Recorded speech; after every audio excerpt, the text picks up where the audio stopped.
Bonjour chers abonnés, j'espère que vous allez bien. C'est Salif Ndianor de votre chaîne Beam of Hope ou Rayon d'Espoir.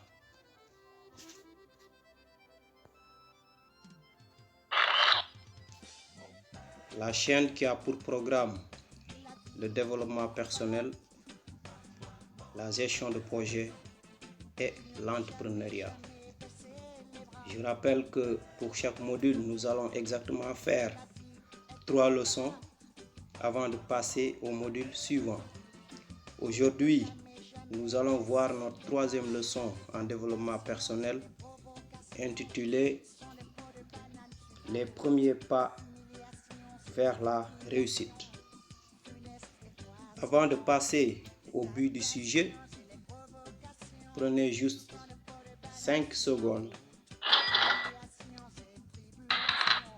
Prenez juste 5 secondes pour vous abonner à notre chaîne. Si c'est fait, merci.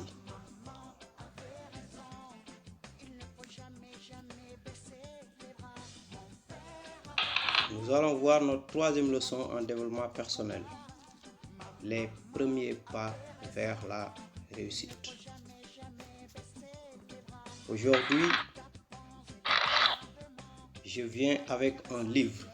Oui, un livre. Un best-seller qui a été vendu par millions d'exemplaires et qui a mené des millions de gens vers le succès et vers la réussite. Il s'agit de Réfléchissez et devenez riche de Napoléon Hill. C'est un livre que beaucoup de gens connaissent et que peu de gens appliquent les règles qui y sont développées. D'abord, c'est quoi la réussite? La réussite se mesure à travers le succès, la richesse, c'est-à-dire la possession de biens. Elle peut aussi être un résultat favorable, un sentiment de satisfaction de soi. La réussite est avant tout un état d'esprit avant d'être une norme sociale. Lorsque l'on manque d'assurance, on n'a jamais l'impression de réussir. On a donc une mauvaise opinion de soi. Dans ce livre, que je recommande à ceux qui ne l'ont pas lu de lire et surtout d'appliquer les principes qui y sont développés, Napoléon Hill a décliné exactement 13 principes de la richesse. 13 principes de la richesse, de la réussite. Premier principe ou première étape vers la richesse, c'est le désir. C'est le désir qui transforme les rêves en réalité. Plus vous demandez à la vie, plus vous recevrez d'elle. Pour entrer en matière, je vais vous raconter une petite histoire. C'est l'histoire d'un petit poisson qui vivait dans l'océan, qui était heureux, vraiment heureux de sa vie. Mais il avait un seul défaut. Il ne buvait pas assez d'eau parce qu'il craignait de finir l'eau de l'océan et de n'avoir plus une goutte d'eau à boire et puis de mourir.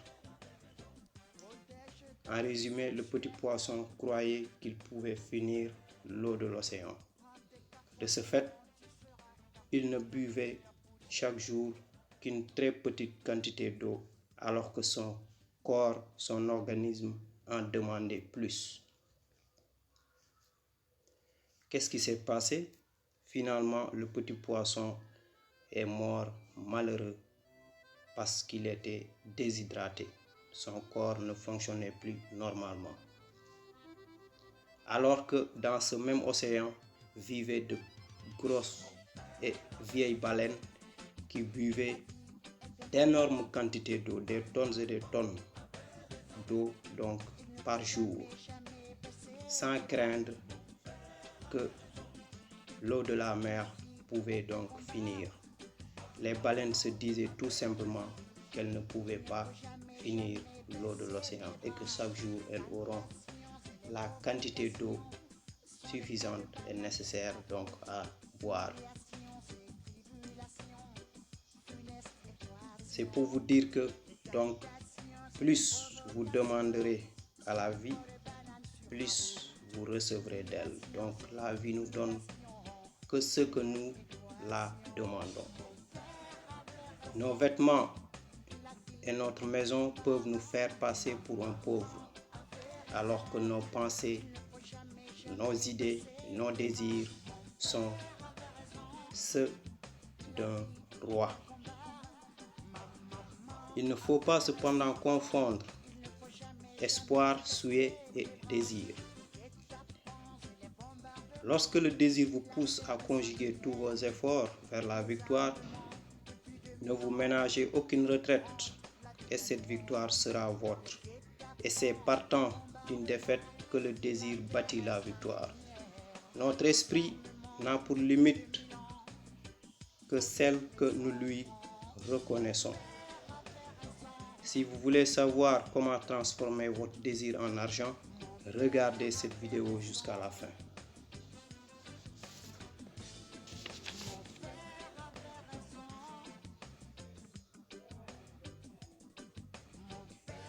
Deuxième étape vers la richesse, la foi. Une foi judicieusement orientée donne à chacune de nos pensées une puissance fabuleuse. La foi est le chimiste en chef de notre esprit. Gandhi disait que la foi est la plus puissante force. Dans ce livre, Napoléon Hill dit que la foi est un état d'esprit que l'on acquiert efficacement en affirmant ou en répétant des instructions au subconscient qui jouent un très grand rôle dans la concrétisation du désir. Donc c'est la foi qui stimule nos désirs. Vous n'aurez la foi que si vous la cherchez. La foi est à la base de tous les miracles et mystères qui ne peuvent pas être expliqués par la science, mais aussi le seul antidote connu de l'échec. Troisième principe de la réussite ou troisième étape vers la richesse, c'est l'autosuggestion. On finit par croire, même si c'est faux, ce que l'on s'est répété maintes fois. Il y a ce dicton qui dit que celui qui se répète un mensonge finit par ne plus le voir tel qu'il est.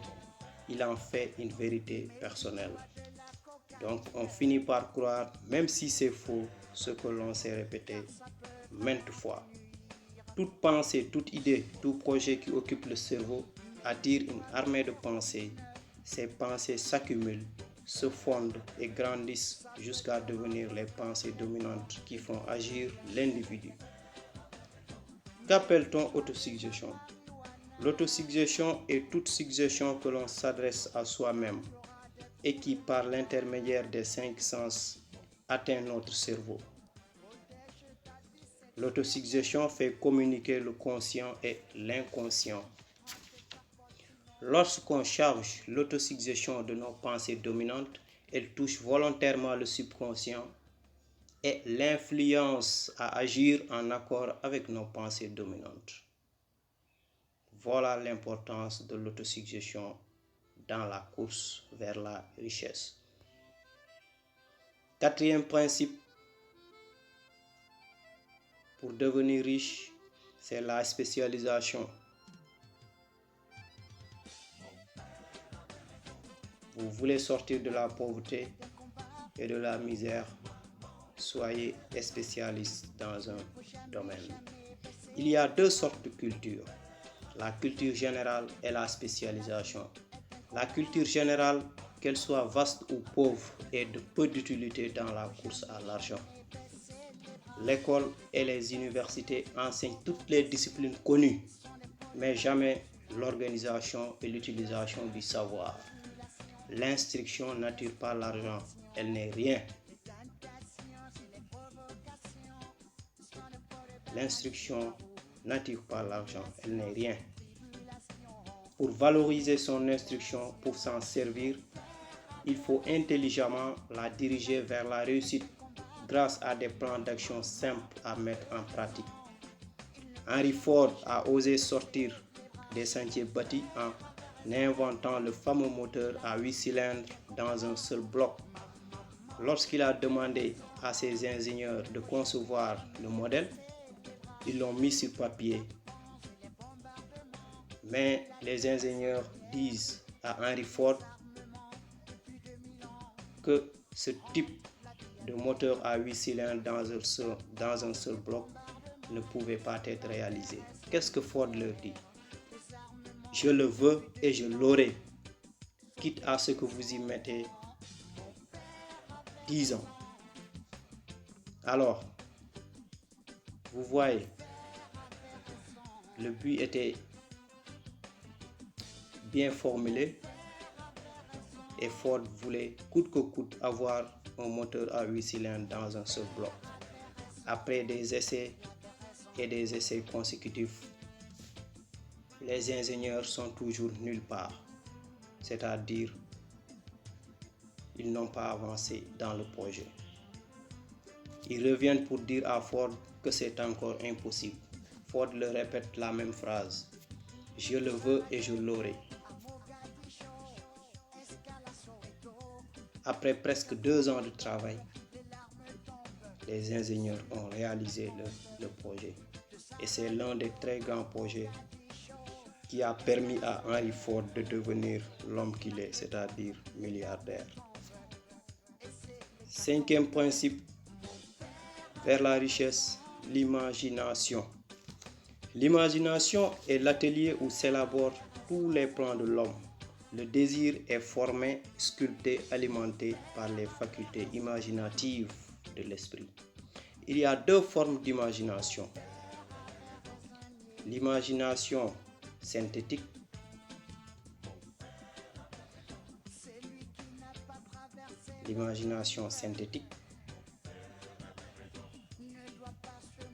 qui nous permet de maquiller en de nouvelles combinaisons les vieux concepts, les vieilles idées et les vieux plans. Elle ne crée pas. L'imagination synthétique ne crée pas.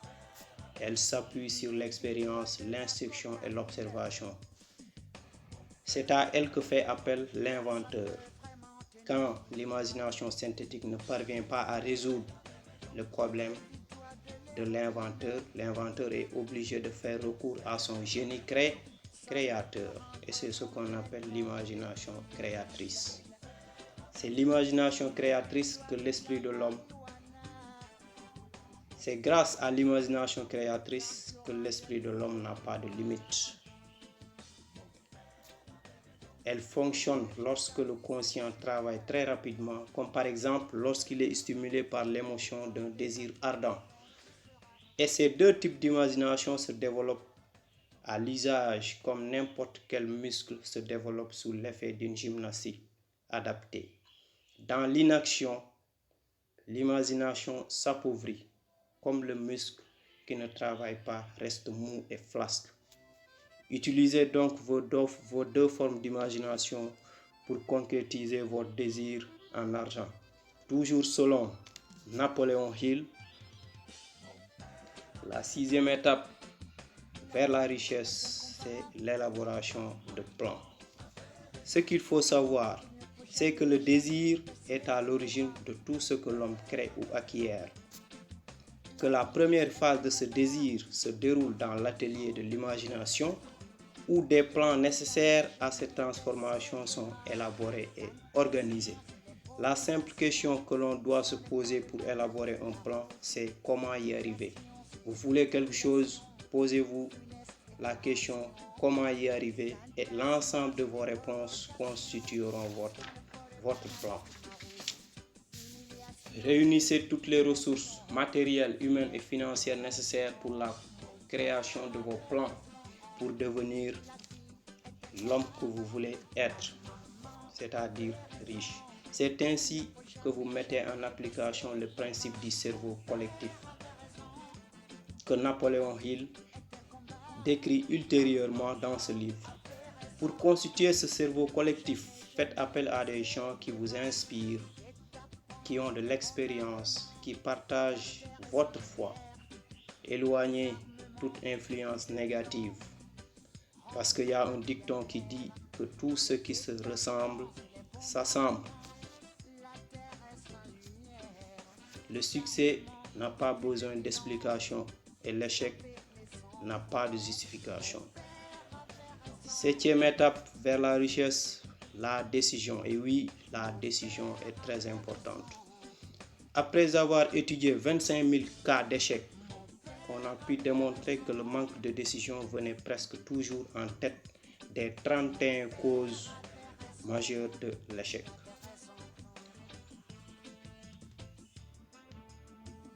Parmi 25 000 cas d'échec étudiés, on a pu démontrer que le manque de décision venait presque toujours en tête des 31 causes majeures de l'échec. L'indécision est notre ennemi commun à vaincre. Celui qui veut faire fortune doit avoir l'habitude de prendre très vite les bonnes décisions et de très peu les modifier. Prenez très vite les bonnes décisions et ne les modifiez surtout pas. Si c'est le cas, modifiez-les très souvent. Peu. L'opinion est une denrée bon marché. Aujourd'hui, quand vous avez un projet ou quelque chose que vous voulez faire, si plus vous en parlez aux gens, plus les gens vous découragent. La plupart des gens qui échouent dans leur tentative de gagner beaucoup d'argent sont généralement très influençables. Ils pensent selon la voix des journaux, des radios et les commérages des voisins. Les opinions sont les denrées les moins chères. À chaque projet, à chaque idée, tout le monde se fait son opinion. Tout le monde donne son opinion, son avis. Si vous vous laissez influencer lorsque vous prenez une décision, vous n'arriverez à rien de bon.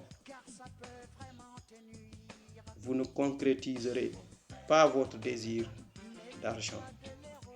Avoir un désir propre, c'est accepter d'être traité d'obstiné, parfois même de fou, sans pour autant renoncer à sa décision.